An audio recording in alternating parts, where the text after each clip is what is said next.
I remember the look on my father's face, the way his eyebrows shot up, eyes narrowing with a mix of skepticism and outright disdain when I told him I was going to leave the aerospace engineering firm.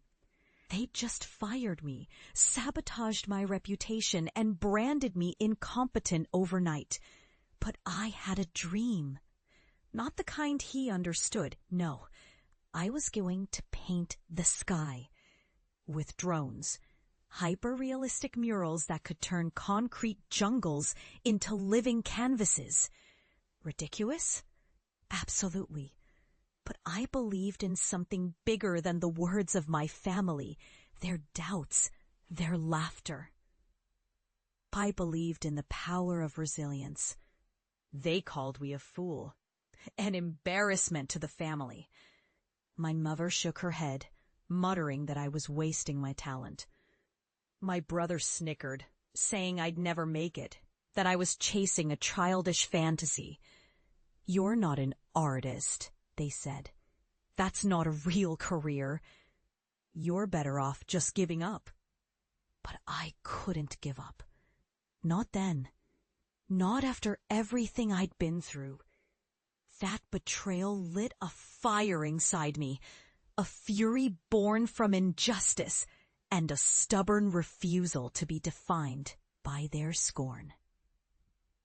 So I quit my job and poured myself into what I thought was madness. Every night I studied drone technology, urban design, lighting effects. I spent months developing algorithms, perfecting my drones, dreaming of transforming gray cityscapes into vivid, breathtaking murals. It was lonely work, filled with setbacks and ridicule from the outside world. Friends told me I was wasting my time. My own family told me I'd fail, that I was an idiot chasing illusions. But I kept going, fueled by a stubborn hope that I could prove them wrong. Years passed. My work was dismissed as childish, impractical, an overgrown hobby, but I knew better. I saw potential where others saw nonsense. Slowly, I built a reputation. My murals began to appear in city after city, transforming drab rooftops into sprawling, vibrant scenes.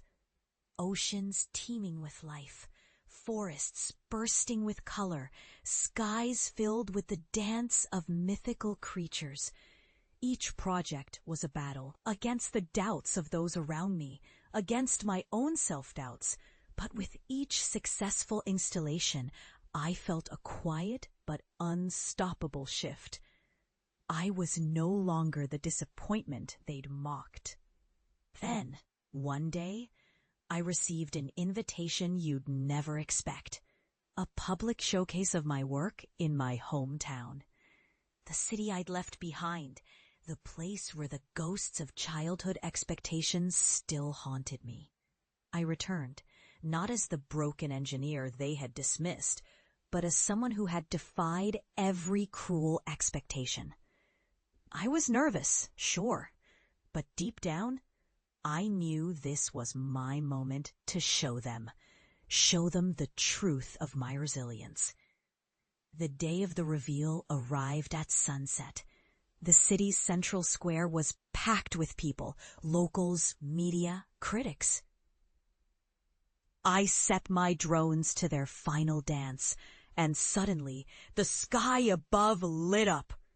It was no ordinary projection. It was a living, breathing masterpiece. A sprawling landscape of lush forests, shimmering lakes, and soaring mountains.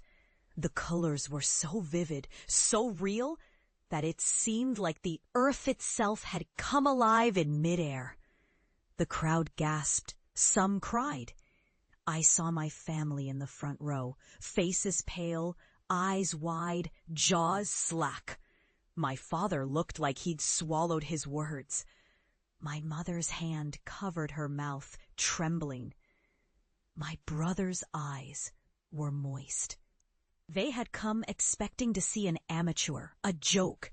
Instead, they saw a revolution, an act of defiance, a testament to resilience, and a transformation that defied every ounce of mockery they'd ever hurled at me.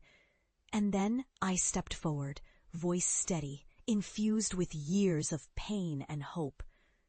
"You told me I'd fail," I said, voice loud and clear. "You told me I was wasting my time, that I was an embarrassment. But I proved you wrong. I turned my pain into purpose. I took the hate, the betrayal, and I used it to build something real. Something that makes the world a little brighter. I'm not just an aerospace engineer anymore. I'm a creator of worlds, one sky at a time." The silence was deafening. Then came the applause. Gradual at first, then unstoppable. It was a roar of recognition, not just for the art, but for the journey, for the man who refused to be broken. My family stared, faces flushed with a mix of shame and awe. They had watched their doubts turn into disbelief and then into this, an undeniable proof that resilience and faith in oneself can shatter even the cruelest skepticism. That moment was cathartic. I felt a weight lift, a truth settled deep inside me. I had turned my failure into a monument of hope. My work had transformed barren lands into thriving ecosystems, not just visually, but biologically, restoring soil, planting trees, inviting life back into neglected spaces. I had taken what they ridiculed as childish and made it a force for good. And in that moment, I understood something profound. Success isn't about never falling. It's about rising every time you do.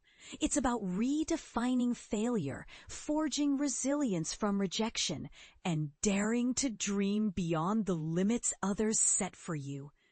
Today, I stand here, not as the engineer they once mocked, but as a testament to what persistence and passion can achieve.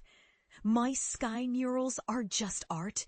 They're a reminder that the most beautiful transformations often come from the darkest doubts. That true resilience isn't just about surviving, it's about thriving, about turning your pain into power, your setbacks into comebacks. And that's the real lesson I hope everyone takes away. Never let anyone's doubt drown out your dreams, because sometimes the greatest triumphs are painted in the skies, visible to the world, and most importantly, to yourself.